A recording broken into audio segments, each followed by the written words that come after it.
हरे कृष्णा, जय श्री कृष्णा। कथामृत की एक और नई सुंदर कथा में आप सभी का स्वागत। तो हालांकि अजामिल की कहानी कुछ नई नहीं है, सबने शायद सुनी ही होगी। मुझे तो ऐसा ही लगता है, बहुत कॉमन है। हमेशा भगवान के नाम का जब पावर बताना होता है कि भगवान के नाम में कितना पावर है, तो हमेशा अजामिल की कहानी सबसे आगे और सबसे पहले सुनाई जाती है। परंतु आज कुछ एक नया मोड़ है इस कथा से, और बहुत सारी शिक्षाएं हैं, बहुत सारी चीजें जो हमें सीखने को मिलती है। हम उन बातों के ऊपर ध्यान देंगे। अवश्य अंत तक सुनिएगा, because at the end there are lots of lessons. Small small छोटी छोटी सीख है इस कहानी के अंदर, जो हम अपने जीवन में उतार सकते हैं। ॐ अज्ञानतिमिरान्धस्य ज्ञानाञ्जनशलाकया चक्षुरुन्मीलितं येन तस्मै श्रीगुरुवे नमः। वाञ्छकल्पतरुभ्यश्च कृपा सिन्धुभ्य एव च पतितानां पावनेभ्यो वैष्णवेभ्यो नमो नमः। हे कृष्ण करुणा सिंधु दीनबंधु जगतपते गोपेश गोपिका कांत राधा कांत नमोस्तुते। तप्त कांचन गौरांगी राधे वृंदावनेश्वरी वृषभानुसुते देवी प्रणमामि हरिप्रिये। हरे कृष्ण कृष्ण कृष्ण हरे हरे, हरे राम राम राम हरे हरे। तो अजामिल की कथा श्रीमद् भागवतम के छठे सिक्स्थ कैंटो में आती है, छठे स्कंद में आती है। और हम कई बार इस कथा को सुन चुके हैं, लेकिन we will begin from the beginning. तो ये जो स्कंद है, ये शुरुआत ऐसे होती है कि परीक्षित महाराज सुखदेव गोस्वामी से बात कर रहे हैं। और परीक्षित महाराज सुखदेव गोस्वामी से एक प्रश्न पूछते हैं कि हे महाराज, हे आप मुझे समझाइए। गोस्वामी है वो तो, उनसे कह रहे हैं, उनको गुरु माना है उनको। और वो पूछ रहे हैं कि आप मुझे बताइए कि कोई भी व्यक्ति नरक में जाने से अपने आप को कैसे रोक सकता है। How can one be saved from not going to hellish planets to suffer. Simple question है कि कोई भी व्यक्ति नरक में नहीं जाए, इसके लिए वो क्या कर सकता है। तो सुखदेव गोस्वामी कहते हैं कि हर एक व्यक्ति को ये ध्यान देना चाहिए कि जो भी मैंने अपने जीवन में मन, अ, वाक से, शब्दों से या शरीर से अगर कोई भी पाप कर्म किया है, तो मुझे उसका प्रायश्चित कर लेना चाहिए। और प्रायश्चित कब करना चाहिए? जब तक मेरा शरीर सक्षम है, स्ट्रांग है, जब तक मेरे शरीर के अंदर बल है, शक्तिवान है, तब तक, उसके उसके रहते ही, शक्ति रहते ही मुझे अपने बुरे कर्मों का प्रायश्चित कर लेना चाहिए। तो परीक्षित महाराज को ये बात कुछ हजम नहीं होती। प्रायश्चित कर लेना चाहिए, ये क्या बात हुई? तो परीक्षित महाराज आगे सवाल पूछते हैं कि हम सब जानते हैं कि पाप कर्म करना हमारे लिए हानिकारक है।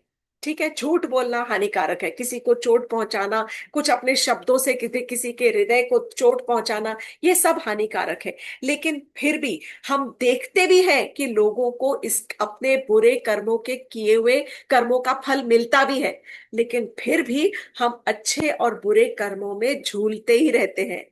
अच्छे कर्म करते हैं, फिर प्रायश्चित करते हैं, गंगा जी में स्नान कर लेते हैं, बोलते हैं अब प्रायश्चित हो गया। या कुछ और एक बुरा कर्म करेंगे, तो साथ साथ किसी को चीट करेंगे पर्सन को, तो साथ साथ हम कुछ दान धर्म करेंगे, तो हमें लगेगा कि हमने प्रायश्चित कर लिया।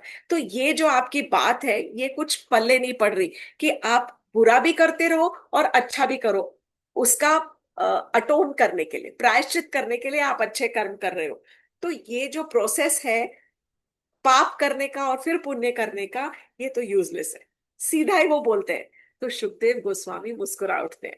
एक्चुअली अगर आप पढ़ोगे तो आपको रियलाइज होगा कि सुखदेव गोस्वामी को समझ आ गया कि ये परीक्षित जो है, ये बहुत इंटेलिजेंट क्वेश्चन पूछ रहा है। इसीलिए परीक्षित महाराज को तब वो बताते हैं कि कोई भी जब हम कर्म करते हैं, पुण्य कर्म करते हैं, जैसे कि लाइक फॉर एग्जाम्पल कि अगर हमने चैरिटी किया, कोई भी कार्य करते हैं, फ्रूटिव एक्टिविटी जिसका फल हमको मिलता है, तो उसके लिए हमें कब कई अच्छे कर्म का अच्छा फल मिलेगा, बुरे कर्म का बुरा फल मिलेगा। तो हमें हर तरह से हर एक फल का भुगतान करने के लिए, या तो हमें स्वर्ग जाना पड़ेगा या नर्क जाना पड़ेगा, लेकिन हम नर्क को अवॉइड नहीं कर सकते, क्योंकि हमारे हर एक कोई ना कोई, जो भी हम पाप कर्म करते हैं उसका फल का भुगतान तो करना ही पड़ेगा। तो परीक्षित महाराज बोलते हैं, सवाल का जवाब आपने दिया नहीं। तब सुखदेव गोस्वामी आगे और एक्सप्लेन करते हैं। वो कहते हैं कि कितना भी इंसान एनलाइटनमेंट हो जाए, कितना भी उसको लगे कि मैं परफेक्ट नॉलेज में हूं, वो ब्रह्मचर्य का पालन करे, वो 4 रेगुलेटिव प्रिंसिपल्स का पालन करे, कि भाई मैं मांस मत नहीं खाऊंगा, मैं मदिरा नहीं पीऊंगा, मैं जुआ नहीं खेलूंगा, मैं व्यभिचार नहीं करूंगा, मैं सत्य बोलूंगा, कितना भी अपने ऊपर वो रेगुलेशन लगा ले, लेकिन ये सब का सब जो भी है, ये केवल टेम्परेरी ही सल्यूशन है। आपके पापों को धोने का, अटोन करने का, प्रायश्चित करने का, ये जो रेगुलेटिव प्रिंसिपल्स हम अपने आप पे लगाते हैं, कि सत्य वचन बोलो, शुद्धता से व्यवहार करो, सबके साथ अच्छा व्यवहार करो, सत्व गुण के लेवल तक आ जाओ, ब्रह्मचर्य का पालन करो, जुआ मत खेलो, मांस मदिरा मत खाओ, ये केवल एक बहुत टेम्पररी सोल्यूशन है। लेकिन केवल एक बहुत ही रेयर पर्सन होगा, रेयर अर्थात बहुत ही एक यूनिक, एक इकलौता कोई पर्सन होगा जो ये रियलाइज करेगा कि ये सब जो है ये केवल टेम्पररी है। परमानेंट क्या है? परमानेंट वो है कि जो पूरी तरह से भगवान का शरणागत हो जाता है, कंप्लीटली बिना सोचे समझे, बिना कुछ, उस बिना विचार किए, अपनी सारी इंद्रियों को पूरी तरह से भगवान की शरण में ले जाता है और भगवान की शरणागति हो जाता है, भगवान के चरण पकड़कर और उनकी शरणागति हो जाता है कि मैंने सारे इंद्रियों को आपको समर्पित कर दिया है। One who is completely surrendered, जो पूरा का पूरा अपना जीवन, एक्चुअली 24/7 ऐसा है कि हर एक क्षण, जो अपने अपना जीवन का हर एक क्षण जो है वो भगवान की भक्ति में और भगवान की सेवा में लगाता है, डिवोशनल सर्विस में लगाता है कृष्ण की। तो उस तरह से उसका असर होता है कि जैसे सूर्य की किरणें जब आती हैं तो सुबह के कोहरे को हटा देती है, उस प्रकार से तब जो ज्ञान की अनुभूति होती है, तब जो भगवान की भक्ति जो उसको मिलती है और उसके हृदय के अंदर प्रवेश करती है, तब उसके सारे पाप कर्मों का नाश हो सकता है। नहीं तो कोई केवल अगर सोचे कि मैंने सिर्फ ब्रह्मचार्य का पालन कर लिया, या मैंने तपस्या कर ली, या मैंने दान धर्म कर लिया, या मैंने रेगुलेटिव प्रिंसिपल्स भी फॉलो कर लिए, तो भी वो सब कुछ टेम्पररी है। ये पूरा का पूरा 6th कैंटो, छठा स्कंद, जब हम शुरू में ही पढ़ते हैं तो इनिशियल का ही जो पूरा कॉन्वर्सेशन है वो इसी के ऊपर बेस्ड है। आगे जो सुखदेव गोस्वामी है वो ये कह रहे हैं कि आपको भगवान की भक्ति करने के लिए आप अपने आप से अपनी इंद्रियों पर नियंत्रण कर ही नहीं सकते। वो इतना डिफिकल्ट है, एक्चुअली ये भगवत गीता में भी आता है कि इतना डिफिकल्ट है कि यदि मनुष्य चाहे भी और उसकी बहुत स्ट्रांग डिजायर भी हो, तो भी हम अपने इंद्रियों के दास हमेशा बने ही रहते हैं। वो इंद्रियों के जो घोड़े हैं वो भागते हैं और हमारे मन को और बुद्धि को लेकर अपने साथ में लेकर खींचते रहते हैं और आगे भाग जाते हैं। हम इंद्रियों का मास्टर बनने की बजाय हम इंद्रियों के सर्वेंट बन जाते हैं, उनके सेंसेस के दास बन जाते हैं। तो इसके लिए क्या करना चाहिए? तो वो कहते हैं कि इसीलिए सबसे पहले हमें कोई शुद्ध भक्त की शरण लेनी चाहिए। और वो शुद्ध भक्त की जब हम शरण लेते हैं, जिस ऐसे शुद्ध भक्त की शरण जिसने अपना सारा जीवन भगवान को समर्पित कर रखा है, in short forms Guru, that is the underlying meaning of this word.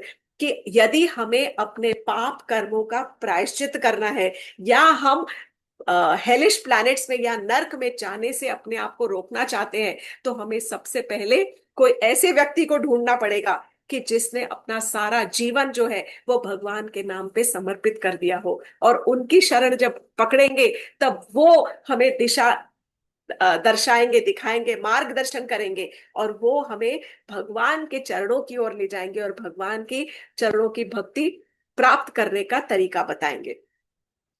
जिस व्यक्ति ने, आगे सुखदेव सुखदेव गोस्वामी जो कहते हैं वो बहुत इंपॉर्टेंट है, कि जिस व्यक्ति ने एक बार भी पूरे मन से, पूरी श्रद्धा से, पूरे सारे इंद्रियों को नियंत्रण में करके केवल एक बार भी यदि उसने अपने भगवान का नाम ले लिया है, पूरी तरह से भगवान की ओर आकर्षित होकर, पूरी तरह से आकर्षित होकर यदि उसने एक बार भी भगवान का नाम ले लिया है, तो उसके मन में आसक्ति जाग जाएगी भगवान के प्रति, और वो अपने सारे कर्मों के फल से मुक्त हो जाएगा। इसका उदाहरण देने के लिए तब सुखदेव गोस्वामी कहते हैं कि आओ मैं तुमको एक कहानी सुनाता हूँ। आज मैं वही कहानी आपके सामने दोहराने जा रही हूँ। बहुत सुंदर कहानी है, और थोड़ा सा इसके अंदर एक अलग सा ट्विस्ट भी है। ट्विस्ट मतलब जो अलग एक पार्ट मैंने और कहीं से सुना था वो भी मैं आपको सुनाऊंगी। तो सुखदेव गोस्वामी अजामिल की गाथा की शुरुआत करते हैं। एक शहर था, जिसका शहर कन्याकुब्ज नाम के एक शहर में एक ब्राह्मण रहता था, और उस ब्राह्मण का नाम था अजामिल। ये युवा ब्राह्मण था, बहुत ही शुद्ध भक्त था, भगवान की भक्ति करता था, अपने माता पिता की सेवा करता था, बहुत सुशील और उत्तम श्रेणी का ब्राह्मण था। पत्नी थी इसकी एक बहुत आदर्श ब्राह्मण पत्नी के साथ, ब्राह्मण कन्या के साथ इसने विवाह किया था, और बहुत ही आदर्श सुशील पत्नी थी इसकी। रोज अपने पिता की तरह वो ब्राह्मण ब्राह्मण सेवा जिस प्रकार से ब्राह्मण करते हैं, ब्राह्मण धर्म होता है, उस प्रकार से अपने यज्ञ आदि करता, भगवान का पूजन अर्चन करता था, और रोज अपने ही इसी भगवान की सेवा के लिए किसी जंगल में जाता था, और जंगल में जाकर कुछ फल और फूल तोड़ कर लाता था, और वो अपने ठाकुर जी को समर्पित करता था। अब एक बार की बात है कि इसी प्रकार इसी की सेवा के लिए वो जब जंगल में गया, और वहां पर वो फल और फूल तोड़ने के लिए गया, तो वहां पर कुछ उसने ऐसा नजारा देखा कि उसके कुछ वो उसका मन एकदम विचलित हो गया। उसने वहां पर एक शूद्र को एक वेश्या के साथ में जंगल में भोग करते हुए देख लिया। और वो दोनों के दोनों जो थे, वो एक अजीब सी अवस्था में थे, और दोनों पिए हुए, मदिरा के नशे में थे, और किस प्रकार का वो व्यवहार कर रहे थे उसको देखकर जो अजामिल था उसका मन एकदम विचलित हो गया, और उसके अंदर भोग आसक्ति की कामना जागृत हो गई। उसके बाद उसने उस वैश्या का पीछा किया, और वैश्या का संग करना शुरू कर दिया। वैश्या का संग करने से ऐसा हुआ, क्योंकि वो बुरे संगत में थी, वो पीती थी, वो गलत कार्य करती थी, इसी प्रकार से इसी तरह की आसक्तियां, इसी तरह के व्यसन जो थे वो अजामिल को लग गए। और इस तरह से अजामिल ने अपनी सुंदर और सुशील पत्नी का त्याग कर दिया। उसने अपने माता पिता का जितना संचित धन था वो सारा का सारा उस वेश्या के ऊपर लुटा दिया, और सारे व्यसनों में उड़ाता गया। जब सब खत्म हो गया तो अपने माता पिता का घर छोड़कर वो धीरे धीरे उस वैश्या के साथ ही रहने लग गया, और उसी के घर में शिफ्ट हो गया। वहां रहते हुए कई साल बीत गए, उसके बाद उसने उस वैश्या के साथ ही विवाह कर लिया, और विवाह के उपरांत उसके 10 बच्चे हुए, बालक हुए, पुत्र पुत्री सब मिलाकर 10 बालक हुए। अब ये जो आगे की कथा आती है, ये श्रीमद् भागवतम में नहीं दी हुई है, परंतु राधा गोविंद महाराज ने ये कथा का वर्णन थोड़ा सा इसके अंदर ये एक्स्ट्रा स्टोरी ऐड की है, और आई एम श्योर कि उन्होंने कहीं और कोई वेद पुराण से ये कथा यहाँ पर ऐड की होगी, नहीं तो वो इस प्रकार नहीं करते। राधा गोविंद स्वामी हमारे बहुत एक पूज्य आचार्य रहे हैं, आचार्य है। तो राधा गोविंद स्वामी ये कहते हैं कि ये कथा थोड़ा सा एक मोड़ आता है यहाँ पर, कि एक बार अजामिल किसी कार्य से, जब अपनी पत्नी के साथ, वो वैश्या पत्नी के साथ रह रहा था, तो किसी कार्य से कुछ बाहर, गांव के बाहर कुछ काम करने गया। अब उसका उसकी आदतें बहुत बिगड़ गई थी, ये तो भागवतम में भी लिखा है, क्योंकि जब घर चलाना है और ब्राह्मण कार्य कोई अब उससे करवाएगा नहीं, क्योंकि वो इतना पतित हो गया है, इतना पतन हो चुका है उसका, तो वो लोगों को लूटने लग गया था, डाके डालने लग गया था, और परेशान करने लग गया था बहुत। इसी तरह से वो लोगों को लूट के उनका धन कमाता था, और अपने घर परिवार का पालन पोषण करता था। उस दिन वो अपने घर से बाहर गया हुआ था। तब उसके गांव में, कन्याकुब्ज के ही गांव में, कुछ साधु वहां पर आए।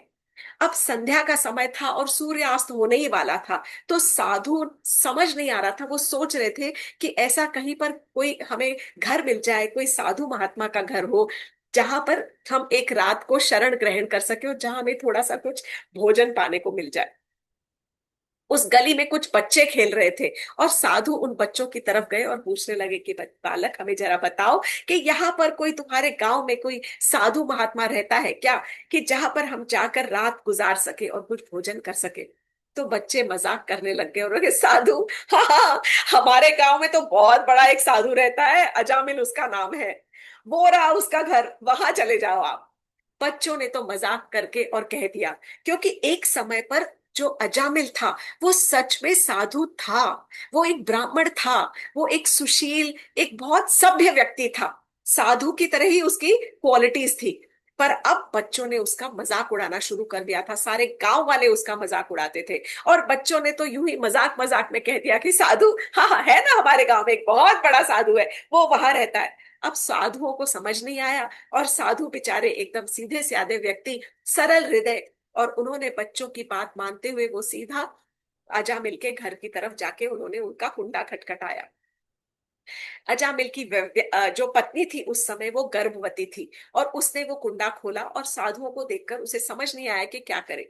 साधुओं ने कहा कि हे माता, हमें केवल रात के लिए शरण चाहिए, अब सूर्यास्त हो चुका है, हमें केवल थोड़ा सा भोजन चाहिए और हम रात को कहीं पर विश्राम करना चाहते हैं।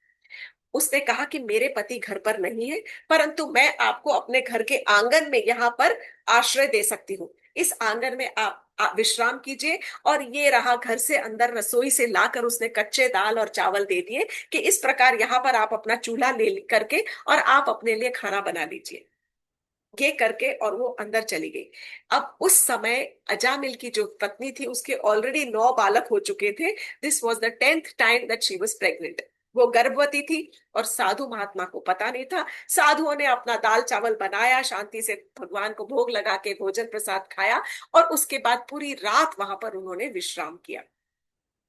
अगले दिन सुबह जब चलने को हुए वहां से, तब गांव वालों को पता चल गया कि हाय हाय, ये क्या कर दिया बच्चों ने। सब एकदम गड़बड़ हो गई बात। भागते हुए जब उनको पता चला कि ये साधु महात्मा अजामिल के घर में रुके हुए हैं, तो वो वहां पर पहुंचे। अब अजामिल तो was actually ostracised by the society, उसको गांव वालों ने लिटरली, समझो, गांव निकाला या देश निकाला, इस प्रकार के, अलग से कोई उससे बात नहीं करता था। तो वो भागते हुए पहुंचे और साधुओं से कहने लगे कि हे साधु महाराज, बहुत बड़ी गलती हो गई, बच्चों ने मजाक किया, ये तो आप जानते नहीं, ये इसका बैकग्राउंड है, ये अजामिल की पत्नी है जो एक वैश्या है, जिसके घर में आप रात को रुके हो। परंतु साधु ठहरे साधु, साधु वही होता है जिसके हृदय में करुणा होती है और वो कृपालु होता है। वो ये नहीं देखता कि ये स्त्री है या पुरुष है, वो सच्चा साधु वही होता है जो सबके ऊपर कृपा बरसाता है और सबके ऊपर दया भाव रखता है। तो साधुओं ने मन में सोचा, कोई बात नहीं, रात बीत गई, इस देवी ने, इस स्त्री ने हमें रात को शरण दी, हमें भोजन करवाया, इसके लिए हम इसके कृतज्ञ हैं। पर हम जब इसकी कृतज्ञता को तभी उतार सकते हैं जब इसको हम कुछ आशीर्वाद देकर जाए। जानते थे कि वो वैश्या है। तब उन्होंने उस स्त्री से कहा कि हे देवी, आपका बहुत बहुत धन्यवाद, और आज हम आपको कृपा बरसाना चाहते हैं। हम जानते हैं कि आप गर्भवती हैं, इसलिए हम चाहते हैं कि जब आपके बालक का, आपके गर्भ में पल रहा एक पुत्र है, जब इस पुत्र का जन्म होगा तो इसका नाम आप नारायण रखना। हम इस पुत्र का नाम, आपके बेटे का नामकरण आपके गर्भ में ही रखकर यहाँ से जा रहे हैं। तो गर्भ में ही उन्होंने उस बच्चे का नामकरण कर दिया, और उस बच्चे का नाम नारायण करके कि इसका नाम नारायण रखना। और इस प्रकार वो साधु वहां से गांव से चले गए। वो स्त्री, देवी, शी एक्सेप्टेड, फाइन, वैश्या ने एक्सेप्ट कर लिया उसकी पत्नी ने। और जब समय आया तो बालक पैदा हुआ, बालक का नाम नारायण रखा गया। बहुत चंचल, बहुत सुंदर बालक था। अजामिल की उससे इतनी आसक्ति हो गई कि सोते उठते जागते जैसा जब देखो तब वो बच्चे को खेलता रहता, खुद खाने बैठता तो बच्चे को साथ में खिलाता, बच्चे के साथ गेम्स खेलता खेलता, नारायण इधर आ जा, नारायण चलो साथ में बैठ के खाते हैं, नारायण चलो गेम्स खेलते हैं, नारायण चलो गेंद खेलते हैं। हर समय नारायण नारायण नारायण का ही जप चलता रहता था। और जब वो भले ही इतना बुरे कार्य करता था, पर जब वो अपने बेटे को बुलाता था, तब उसका हृदय साफ था ना। तब वो अपने शुद्ध हृदय से, अपनी शुद्ध जिह्वा से उस बेटे का नाम बुलाता था, लाइक अ वेरी ऑफेंसलेस वे, बिना किसी अपराध के वो नारायण का नाम रटता रहता था अननोइंगली। हमने ये एक और बार सुना है कि जब कंस भय में भी, जब इतना भयभीत था कंस, तब भी सोते जागते उठते सोते हर समय, खाते पीते हर समय उसको कृष्ण कृष्ण कृष्ण कृष्ण ही सोचता रहता था। इसीलिए उसको इतना फल भी मिला। किसी भी रूप में, किसी भी भय में, किसी भी स्थिति में आप यदि भगवान का नाम ले रहे हैं, यही कथा का ये एक्चुअल दर्शाएगा इसका। बहुत सारे लेसन है। One of them is of course this. जब बालक पैदा हुआ था, तब अप्रोक्सीमेटली ऐसा कहा गया है कि अजामिल करीब करीब 80 साल के आसपास, 83 साल के पास था अप्रोक्सीमेटली। कई साल गुजर गए एंड जब अजामिल 88 साल का हुआ, तब बहुत बीमार था। मृत्यु मृत्यु की शैया पर पड़ा था। He was on his death bed. बहुत जीर्ण अवस्था में था। बीमारी ने घेर रखा था। और जब अंत समय आया, तब उस समय उसने यमदूतों को उसकी तरफ आते हुए देखा। अब वो नहीं जानता था कि ये यमदूत है, बिकॉज बहुत ही कुछ विकराल चेहरे के और बहुत ट्विस्टेड फेसेस वाले, बहुत घिनौने और बहुत भयंकर दिखने वाले जो लोग थे, इस प्रकार के कुछ लोग, काले कलुटे, बहुत भयंकर दिखने वाले, मतलब एक्चुअली कुरूप, that is the right word. बहुत कुरूप और बहुत अ, विकराल चेहरे के लोग आए। तीन जो यमदूत थे वो आए, और उन्होंने रस्सी बनाई और रस्सी से उसके आत्मा को, आजामिल की आत्मा को उसके शरीर से खींचना शुरू की। अब जब मृत्यु आती है तो कहते हैं बहुत पेनफुल होती है, बहुत ज्यादा। कई हजारों बिच्छुओं के डंक की तरह उसका जो दर्द होता है, एक बिच्छू डसता है तो जान निकल जाती है, मर जाता है व्यक्ति। ये तो कई हजारों बिच्छुओं के डंक की तरह इतना दर्द होता है। तब कि इतना दर्द होता है, आप सोच सकते हो कि कई बार हमने, मतलब सब जानते हैं कि जब व्यक्ति को मृत्यु आती है तो मल मूत्र सब निकल जाता है, इतना दर्द है। तब उस समय जब वो खींचने लगे, तो दर्द के मारे कराहते हुए अजामिल की चीख निकली और अजामिल चिल्ला पड़ा, नारायण नारायण। इस प्रकार वो, उसने अपने छोटे बच्चे को याद किया, क्योंकि उसकी आसक्ति तो अपने छोटे बालक में थी ना। एक्चुअली इसीलिए पुराने जमाने में लोग अपने बच्चों के नाम इसी तरह से रखते थे, है ना। मतलब कोई माधव, श्याम, कृष्णा, राम, राम कृष्णा, इसी बलराम, बलदेव, इसी तरह से नाम, भगवान का नाम रखते थे। कि हमें भगवान के साथ आसक्ति नहीं हो सकती, पर हमें, हमारी आसक्ति तो हमारे बच्चों के साथ होती है, पत्नी के साथ होती है, परिवार के साथ होती है। हम उनको छोड़कर नहीं जाना चाहते, उनमें इतने मोह माया में हम जकड़े रहते हैं। तो जब अजामिल ने आवाज लगाई अपने छोटे बेटे को, नारायण नारायण करते हुए एकदम आर्त पुकार लगाई, तब उसी समय विष्णु भगवान के चार दूत, ये तीन यमदूत थे, विष्णु बका भगवान के चार दूत, विष्णु दूत, जो बिल्कुल सारूप्य विष्णु भगवान की तरह लगते थे, चतुर्भुज रूप में सुंदर पीतांबर धारण किए हुए, इतने सुंदर, वो सब अपने शंख चक्र गदा पद्म लेते हुए आए। और उस समय Ajamil now is a Spectator. ये बहुत इंटरेस्टिंग जो स्कंद है, इसके अंदर विष्णुदूत और यमदूत के बीच में एक डायलॉग हो रहा है। Now conversation has started and Ajamil is given, he is listening, ये सुन रहा है कि ये आपस में क्या वार्तालाप कर रहे हैं। तब उस समय जो विष्णुदूत है वो यमदूत से कहते हैं कि आप इनको ले जा नहीं सकते, पर आप मुझे ये बताओ कि आप किस प्रकार इसके आत्मा को ले जा रहे हो। तो यमदूत कहते हैं कि पहले आप बताओ कि आप हमको रोकने वाले होते कौन हो। हम तो अपनी ड्यूटी कर रहे हैं, और आप इतने सुंदर दिखते हो, अच्छे दिखते हो, लग रहा है देवलोक से कहीं से आए हो, पर आप हमको रोकने वाले होते कौन है। तब विष्णुदूत उनसे कई सारे प्रश्न पूछते हैं। ये बहुत सारे श्लोक हैं, मैं बोल नहीं सकती हूँ, मैं फिर भी शॉर्ट में थोड़ा सा डिस्क्राइब जरूर करूंगी, बिकॉज बहुत इंटरेस्टिंग कॉन्वर्सेशन है। तब जो विष्णुदूत है वो उनसे सवाल पूछते हैं कि आप मुझे बताओ कि आप लोगों को इस प्रकार दंड क्यों देते हो, इस प्रकार किसी भी व्यक्ति को दंडित क्यों करते हो। तो और दंड देने के लिए आप उनको यमलोक क्यों ले जाते हो, हेलिश प्लैनेट्स में क्यों ले जा रहे हो।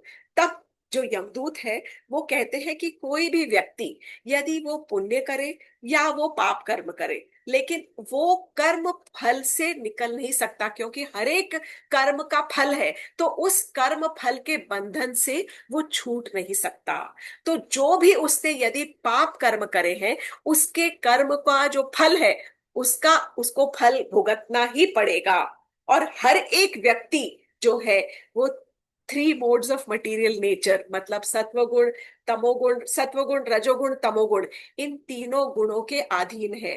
तो वो जब तक वो व्यक्ति उन तीनों गुणों के अधीन रहेगा, दैट मीन्स यदि वो सात्विक भी है तो भी सत्व गुण के अधीन है, तो भी जो भी वो कार्य कर रहा है उसका भी उसको कर्मों का फल मिलता ही मिलता है। तो जब तक कर्म करेगा, कर्मों का फल मिलेगा, और कर्मों का फल भुगतने के लिए वो इस बंधन में बंधा ही रहेगा। और वो कर्मों का फल भुगतने के लिए या तो वो जाएगा, मतलब वो नरक जाता है या स्वर्ग जाता है। सिंपल सी चीज है कि यदि हम सात्विक भोजन भी बना रहे हैं, यदि हम वेजिटेरियन खाना खा रहे हैं या केवल दाल चावल खिचड़ी भी खा रहे हैं, तो भी हमको उसके कर्मों का फल मिलता है।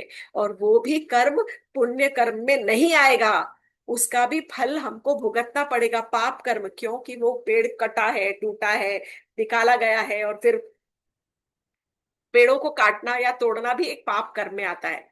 तो टू सिंप्लीफाई दिस, यदि हमें कर्म फल का बंधन से मुक्त होना है, तो हम जो भी कार्य करते हैं उसको हमें भगवान को अर्पित करना पड़ेगा।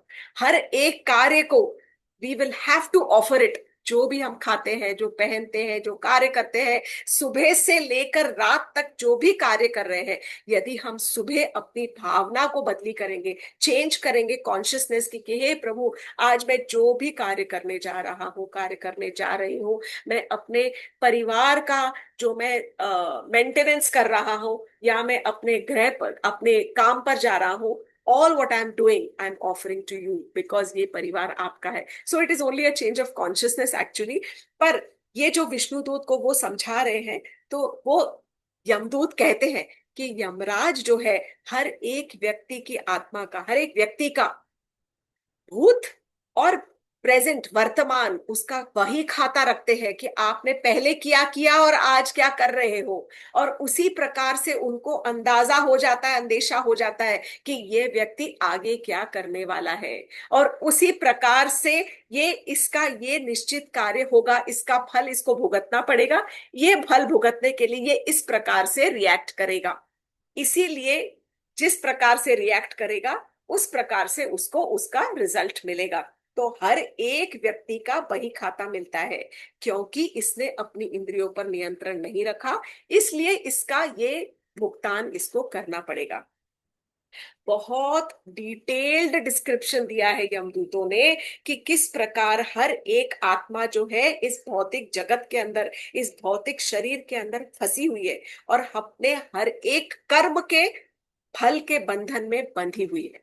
That means you have to do work, you cannot escape कि मैं आराम करूंगा, क्योंकि वो भी वर्क है, वो भी कार्य है, उसका भी फल आपको भुगतना पड़ेगा।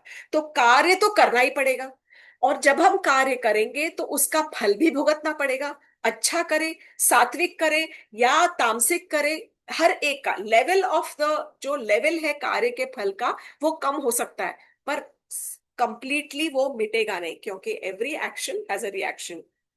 केवल तब तक जब तक वो रियलाइज करे और उसको एहसास हो जाए कि मैं जो भी कर रहा हूं वो मैंने अपने, यदि सारी की सारी इंद्रियों को अपने भक्ति में, डिवोशनल सर्विस ने, सेवा भक्ति में अर्पित नहीं किया, तो मुझे उसका फल भुगतना ही पड़ेगा। It is actually mentioned like that. तो तब यमदूत कहते हैं कि जब तक अजामिल ने काफी कुछ अच्छा भी किया, उसने भले किया हो, लेकिन उसने पूरा जीवन, जवानी के बाद थोड़े दिनों बाद ही पूरा जीवन उसने पापमय बिताया है। आपको क्या पता नहीं कि उसने अपनी सात्विक पत्नी को छोड़ त्याग कर दिया, उसने अपने माता पिता का त्याग कर दिया, उसने अपनी भक्ति का त्याग कर दिया, ब्राह्मण कर्तव्य का त्याग कर दिया, उसने लोगों को बहुत लूटा है, उनको परेशान किया है।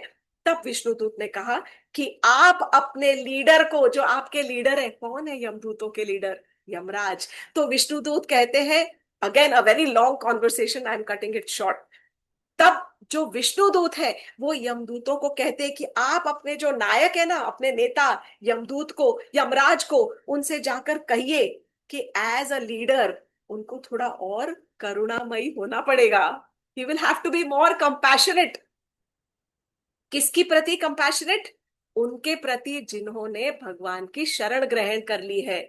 अपने जीवन काल में यदि एक क्षण को भी यदि उन्होंने भगवान के नाम का शरण लिया है, तो उनके प्रति उनको करुणा दर्शानी ही पड़ेगी। तो विष्णु पर यमराज बोलते पर इसने कब कहा? तो विष्णुदूत कहते हैं इसने अंत समय नारायण कहा।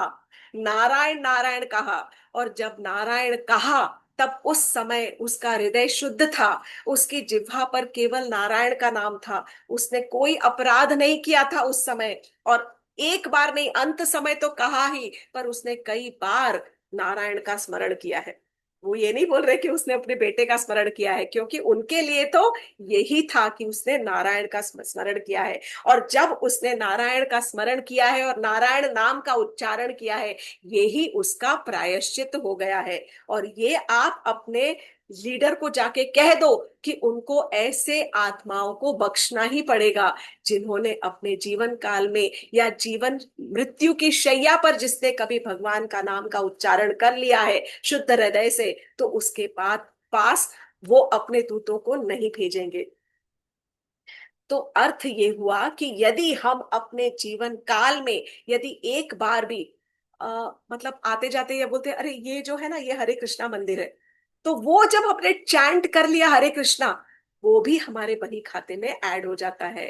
तो हमें अपना अकाउंट्स जो है खुद ध्यान से बढ़ाते जाना है। नॉट ओनली कॉन्शियसली, सबकॉन्शियसली भी यदि हम भगवान का नाम लेते हैं, या कोई ऐसा मतलब किसी भी, जैसा कि मैंने कहा, कोई सिंपली बात करते भी करते हैं कि अरे वो तो बड़ा कृष्ण भक्त है, तो भी हमने कृष्ण नाम का उच्चारण कर लिया है, उसका भी हमारा खाते में एडिशन हो जाता है। एड इट टू हमारा बही खाता।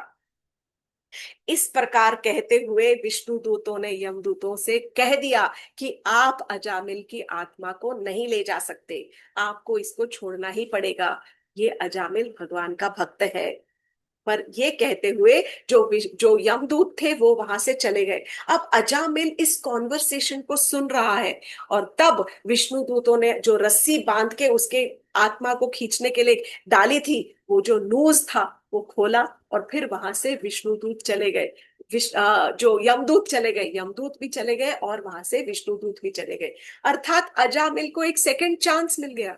He got a second chance. वो फिर से अपने शरीर के अंदर ही उसकी आत्मा रह गई। और तब तब उसको एहसास हुआ, ये सारा का सारा कॉन्वर्सेशन उसके सामने हो रहा था, और ये सब देखने के बाद उसको एहसास हुआ कि मैंने कैसे अपना पूरा जीवन बर्बाद कर दिया है, नष्ट कर दिया है, भ्रष्ट कर दिया है।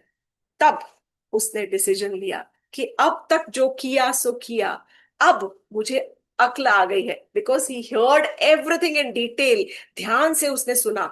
तब उसने निश्चय किया कि अब मुझे जो करना है। उसने गृह त्याग किया, घर छोड़कर, और तब वो हरिद्वार चला गया।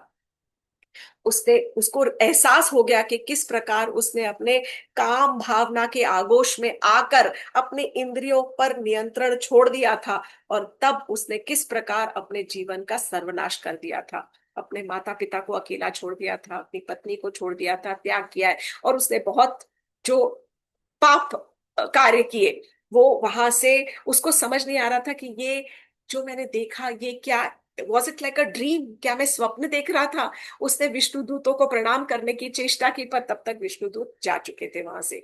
उसके बाद उसने निश्चय किया, ग्रह से आसक्ति त्याग कर, अपना ग्रह त्याग करके, और वो हरिद्वार चला गया। श्रीमद् भागवतम में लिखा है कि हरिद्वार में जाकर उसने एक विष्णु के मंदिर में शरण ग्रहण की।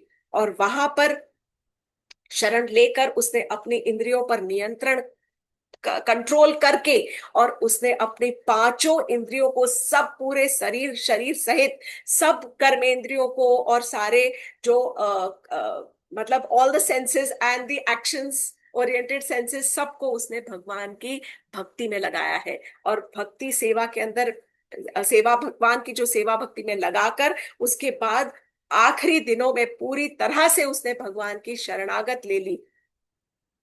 जब लास्ट समय आया, जब अंत समय आया, तो फिर से उसने विष्णु दूतों को देखा आते हुए। जब विष्णु दूत उसकी तरफ आए, तब उसको एकदम से उनको पहचान गया कि अरे हाँ, यही तो विष्णु दूत थे। तब अजामिल ने उनको प्रणाम किया है। और तब विष्णुदूत ने उनको, उसका जो आत्मा थी निकाली, उसके भौतिक शरीर से उसकी आत्मा को निकालकर उसको एक आध्यात्मिक शरीर की प्राप्ति हुई है। और उस आध्यात्मिक शरीर के साथ जो अजामिल था, वो स्वर्ण विमान के ऊपर आरूढ़ होकर उन विष्णु दूतों के साथ में वहां से उसने वैकुंठ लोक की ओर गमन किया है। और तब उसको वैकुंठ लोक में प्रवेश मिला है, जो कि भगवान विष्णु का घर है, जहाँ भगवान विष्णु जहाँ पर रहते हैं। ये थी अजामिल की कथा। अब अजामिल की कथा वेरी पॉइंट वाइज हमने क्या सीखा? सबसे पहले हमने सीखा कि इवन एक क्षण को भी यदि हम अपने इंद्रियों पर नियंत्रण खो देते हैं, खो सकते हैं। अच्छा खासा जीवन चल रहा था, वो एक क्षण था जब वो अजामिल ने उस काम युक्त स्त्री को देखा था और शूद्र को देखा था, और उसका मन विचलित हो गया था। हमारा भी मन कई बार विचलित हो जाता है। कुछ देखते हैं और मन करता है खाने को, देखने को, करने को। बहुत बहुत तरीके हैं। माया पूरी तरह से अपने जाल फैला कर बैठी है और छोड़ने को तैयार ही नहीं है। She is ever ready to, मतलब अगर मैं तो सिंपल हमेशा ये एग्जांपल देती हूँ कि यदि कोई मन में आता है किसी के कि अच्छा, बस मेरे पास ना एक मर्सिडीज हो तो बहुत खुश हो जाऊंगा, तो माया देवी बोलता है अच्छा सिर्फ इतना ही चाहिए तुझे, मर्सिडीज ले। माया देवी तो जेलर है, जेल के बाहर खड़ी है अपना त्रिशूल लेकर, कि किस प्रकार इसको मैं माया के जाल में बांध के रखूं, ताकि ये भौतिक अ, जगत के अंदर बंधा रहे। एक मर्सिडीज से खुश हो रहा है, दिया ले भाई, मर्सिडीज ले। मर्सिडीज लेके यदि तुझे जीवन मृत्यु के चक्कर में घूमते रहना है तो वो भी चलेगा। That is a small thing.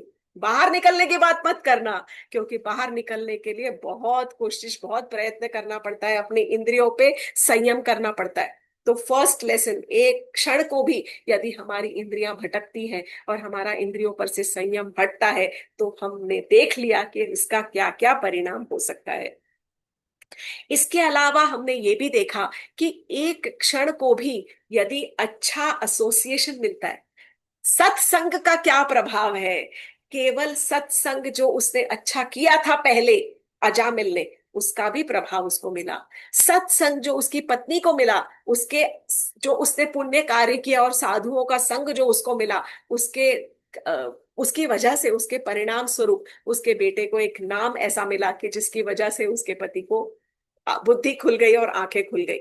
और उसी तरह से एक क्षण का भी जो बुरा संग है, जो कि अजामिल ने उस वेश्या के साथ किया, उसका कितना बड़ा भुगतान भरना पड़ सकता है। तो जो संग जिस प्रकार का हम करते हैं, उसका बहुत बहुत ध्यान रखना पड़ता है कि हम किस प्रकार के व्यक्तियों का संग कर रहे हैं।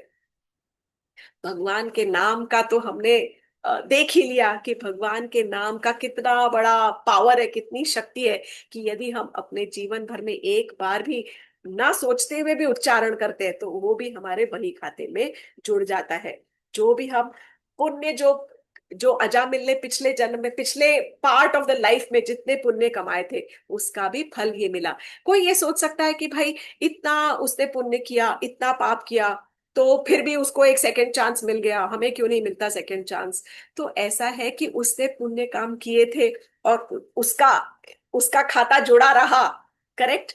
और अगर सेकंड चांस की बात करें, तो हमने कोविड में देखा है, हमारे सामने हमने कई लोगों को यूं ही जाते हुए देखा, विदाउट एनी, मतलब अरे अच्छा भला व्यक्ति था, सडनली क्या हो गया। तो यदि हम कोविड सरवाइव कर चुके हैं, तो हमें ऐसा फील होना चाहिए कि हमें सेकंड चांस मिला है ना।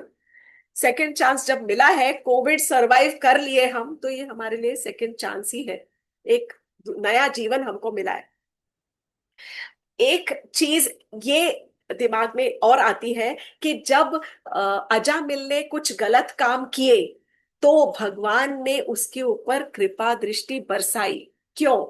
तो एक एग्जाम्पल ऐसा है कि जैसे कि ये मैंने एक एग्जाम्पल सुना कि जैसे कोई टीचर के क्लास में बहुत सारे बच्चे होते हैं, कोई अच्छे स्टूडेंट्स होते हैं जो बहुत सिंसियर होते हैं, बहुत अच्छे पढ़ाई कर रहे हैं, और कुछ हमेशा जो बदमाश निकम्मे, उनको सिर्फ केवल मस्ती करनी है, पढ़ाई में इंटरेस्ट नहीं है। टीचर अच्छे बच्चों पे ज्यादा ध्यान देती है। बोलते हैं ना कि अरे ये तो टीचर की फेवरेट है। क्यों? क्योंकि जब उस बच्चे का ग्रेड अगर गिर जाता है तो टीचर खास करके उसको बुलाएगी, उसके कान मरोड़ेगी, बोलेगी क्या हुआ, पढ़ाई क्यों नहीं की, होमवर्क क्यों नहीं किया, और तब उसको डांट फटकार कर फिर से उसके लेवल पे वापस ले आएगी कि चलो कहाँ है प्रॉब्लम। तो यही होता है, जो भगवान का अगर एक बार शरण ले लेता है और भगवान की भक्ति करने लग जाता है, यदि वो भगवान को प्रिय हो गया, तब भगवान उसको छोड़ेंगे नहीं। भगवान जी बोलेंगे अच्छा, ये हमेशा से तो मेरी शरण में था, अब ये गलत संगत में पड़ रहा है, मुझे कुछ करना पड़ेगा, इसके कान मरोड़ के इसको ऊपर उठाता हूं मैं। जो पूरी की पूरा पूरा तरह से जो अधम व्यक्ति है, जो बुरी तरह से गिरा हुआ है, उसका उसका साथ इतनी आसानी से नहीं देते भगवान जी। लेकिन जो एक बार सत्व गुण पे था और फिर वो थोड़ा सा गिर गया, तो भगवान को भी चिंता होती है अपने भक्त की, और भगवान भी देखते हैं कि इसके लिए कुछ तो एक ट्रिक लगानी पड़ेगी। भैया, भ्रम तो ब्रह्मा जी को भी हुआ था, घमंड तो इंद्रदेव को भी हुआ था, तो फिर हम तो साधारण व्यक्ति हैं, हमें भी भ्रमित होना और कुछ भी प्रॉब्लम, मतलब इंद्रियों की नियंत्रण में आ जाना, ये तो आम बात है, बहुत कॉमन सी चीज है। पर यदि हम अपना समय इस सोच के लगाएंगे कि हमें कोशिश करनी है, प्रयत्न करते रहना है अपने इंद्रियों पर संयम करना और कंट्रोल करना, और ये भरोसा रखेंगे कि हे प्रभु, जब कभी यदि कभी मैं भटक जाऊं और कभी मेरा पतन हो, तो भगवान आप हो, आप जरूर अवश्य मेरा हाथ थामोगे और मुझे कोई राह दिखाओगे। भले मुझे डांटो फटकारो, पर मेरा साथ मत छोड़ा, मेरी उंगली पकड़कर मुझे बाहर निकाल देना। एक लास्ट लेसन ये है कि there is no age for bhakti. Ajamil को रियलाइजेशन कब हुआ? At the age of 88। Correct. हमें उस उम्र तक नहीं रुकना है, क्योंकि हम उस उम्र तक हम रहे नहीं रहे, जब हमें ये ज्ञान जो भी उम्र में मिल रहा है, वो हमें दूसरों को बांटना चाहिए। जो संग मिल रहा है उसको दूसरों के साथ शेयर करना चाहिए। और भक्ति का मतलब भगवान के नाम का शरण सबसे पहले, take the take to the name of the Lord, मतलब भगवान के नाम की शरण सबसे पहले पकड़ने हैं, भगवान के चरण पकड़ने हैं सबसे पहले। जब हम नाम उच्चारण शुरू करेंगे, वो ही हमारा प्रायश्चित होगा। क्लास आज थोड़ी लंबी हो गई, बट अजामिल की सुंदर कथा का आज हम यही विराम करेंगे। अगर आपको कभी मौका लगे तो श्रीमद् भागवतम का छठा अध्याय, शुरुआत के ही 2-3 चैप्टर्स है, बिकॉज 2 चैप्टर्स तक तो ये है, तीसरे अध्याय में यमदूत किस प्रकार, यमराज किस प्रकार अपने यमदूतों को नए इंस्ट्रक्शंस देते हैं, इस कथा के बाद में वो एक 3rd चैप्टर अगेन फिर से आता है। तो आज की कथा को हम यही विराम देंगे। हरे कृष्णा, जय Shri Krishna. Thank you very much for joining with कथा।